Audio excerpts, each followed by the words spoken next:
A judicial order directing a person to do something. Venue, particular country or geographical area in which a court, victim, or compliant, the forgotten party in a criminal case. Warrant of arrest is an order in writing issue in the name of people of the Philippines. Workhouse, jail, farms, or camp, a facility that houses minimum custody offenders who are serving short sentence. Reformation or rehabilitation, it is the establishment of the usefulness and responsibility of the offender.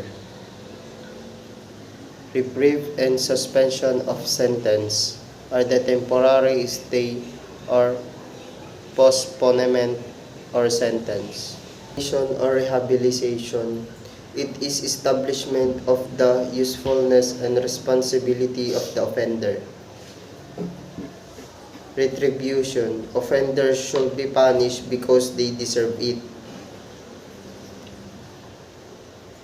Sampaguita Camp is where the reception and diagnostic center, medium security unit, and youth search is defined as the act of looking into carefully in order to find some concealed items.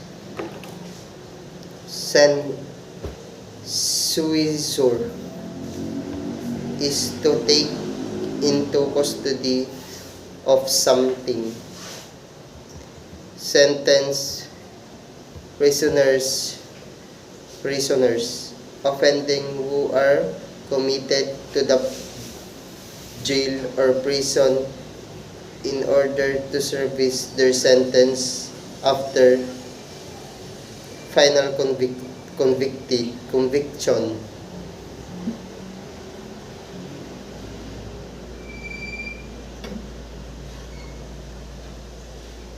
Reprieve and suspension of sentence are the temporary stay or postponement of sentence. Statutory law, a legislative law or law made by legislature,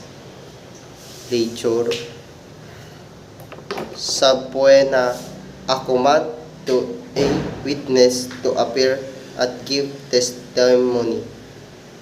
Substantive due process, this requires the intrinsic validity of the law. Suppress, to forbid the use of evidence at a trial because it is improper or was improperly obtained. System is a combination of related enemies. Testimony, the evidence given by a witness under oath. Trial, the formal investigation of the matter in issue with respect. Witness, one who personally sees or perceives a thing, one who testifies as to what the has seen, heard, or otherwise observed.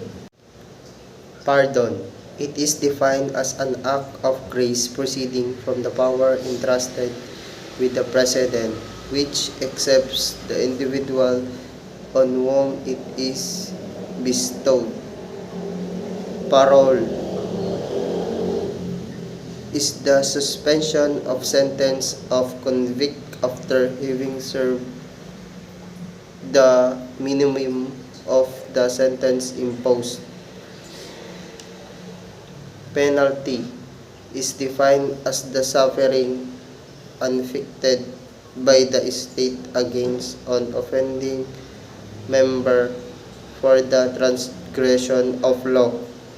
Penology is the study of punishment for crime or of criminal offender. People of the Philippines, the actual offended party. Plan view doctrine.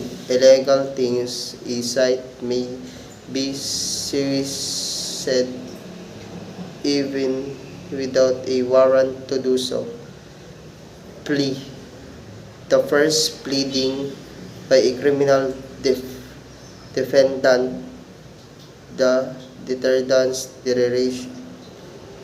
declaration in open court that he or she guilty or not guilty.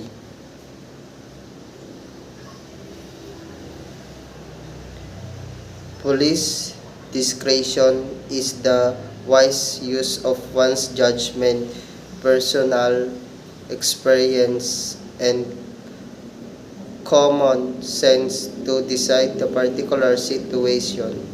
Preliminary investigation is an inquiry held for the purpose of ascertaining whether or not probable cause is present. Pre-trial,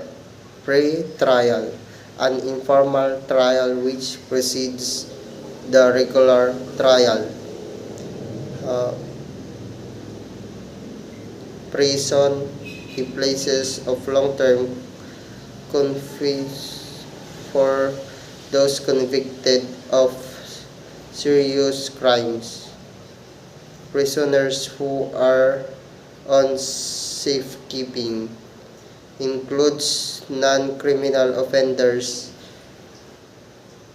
who are detained in order to protect the community against their harmful behavior.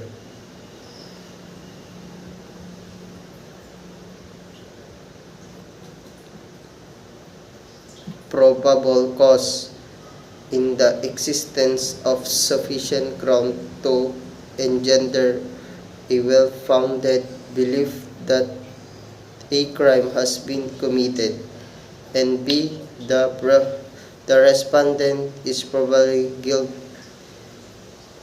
thereof. Probation is a disposition under which of defendant after conviction and sentence. Procedural due process is an with hears before it condemns, which proceeds upon inquiry and reader's judgment only after trial. Prosecution is the process of method whereby accusations are brought before the court of justice of determine the guilt or innocence of the accused. Prosecutor, a trial lawyer representing the government in a criminal case in the interest of state civil matters in criminal cases. Provincial prisoners, those persons sentenced to suffer a term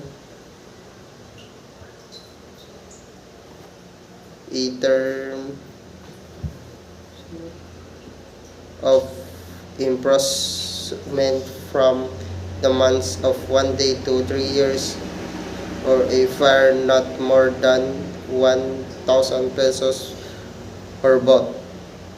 Public defender, a court-appointed attorney for those defendants declared indigent.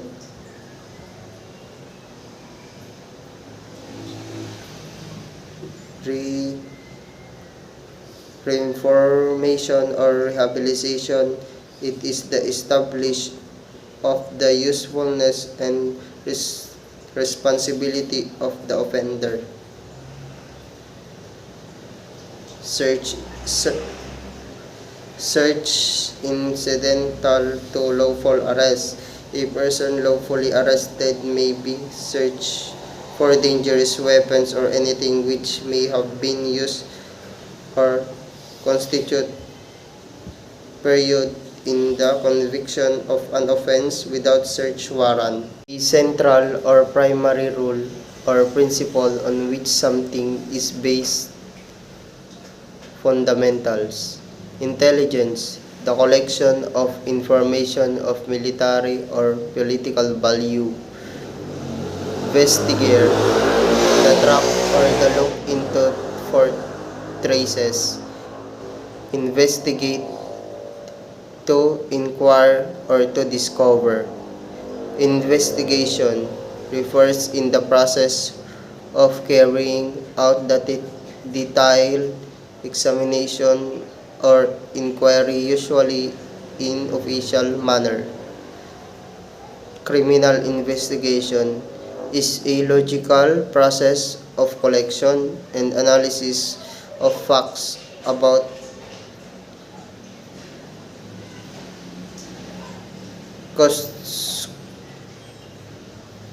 criminal investigation as an art based on institution and some things by chance.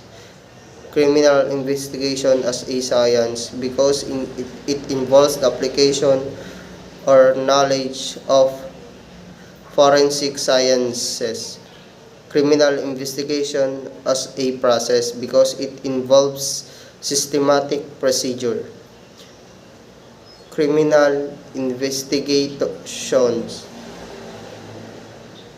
Investigator in the superstar in the process of investigation.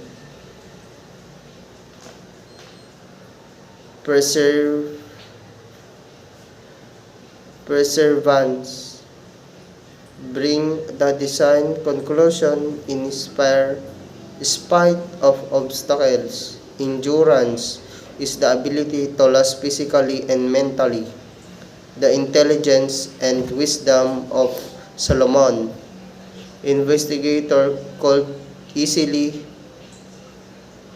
decipher falsehood from truth and separate the grain from chaff. Acting ability is the ability to down to the level of different types of individuals. Courage is the more fortitude to tell the truth no matter who will be heard. The power to read between the house. This is the ability of the investigation to interpret the words of faces encountered in the process of investigation.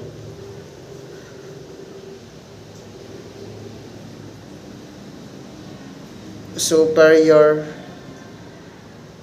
reasoning ability is the ability to analyze logically a multitude of facts. Imagination means forming mental images of what is not present. Curiosity is such desire to learn by being inquisitive. Intuition, this is immediate apprehension or cognition, quick and ready insight without the conscious use for reasoning. Observational ability, under most circumstances, the investigator will use the sense of seeing and hearing, the former being more significant. Organizational ability. The police investigator is continually processing various types of information. Legal knowledge. Today's investigator must possess a solid grounding in criminal and to lesser degree in civil law. Cultural undergrounding and wide range of interest on our awareness and understanding of cultures. Resistance, continuing in the face of opposition.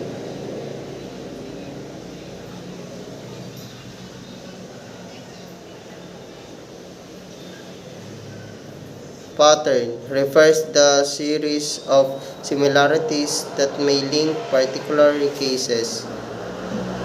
Leads, these are clues or pieces of information that aid in the progress of an investigation. Tips specifically refer to leads provided by the citizens that aid in the progress of investigation. Theories, beliefs regarding the based on the evidence. Training, being a critical factor in developing good and competent investigator is the key to freedom from bondage of ignorance. Tools to establish facts and develop evidence. Technique, essence of tactical strategy in investigation. Formal investigation, it refers to official inquiry conducted by a government agency in an effort to uncover facts and determine the truth. Inquest, it is an effort to search the basic cause of an evidence accident such as the commission of a crime. Inquisition, a more historical description than a current usage to desire any pursuing investigation connecting a religious issue.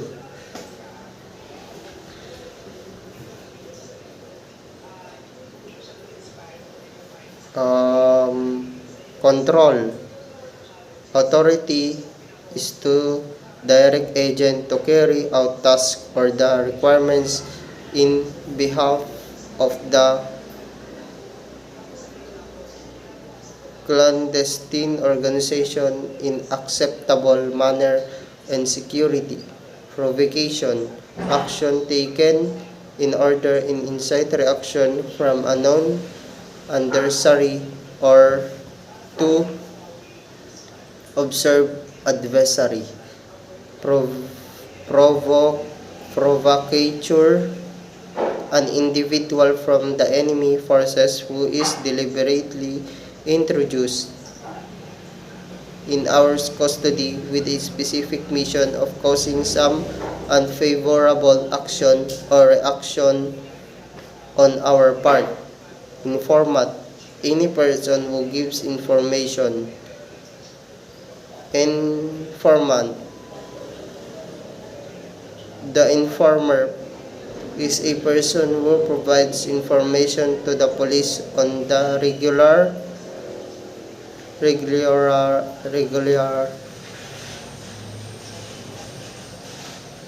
basis. Interview is the sample questioning of a person who cooperates with the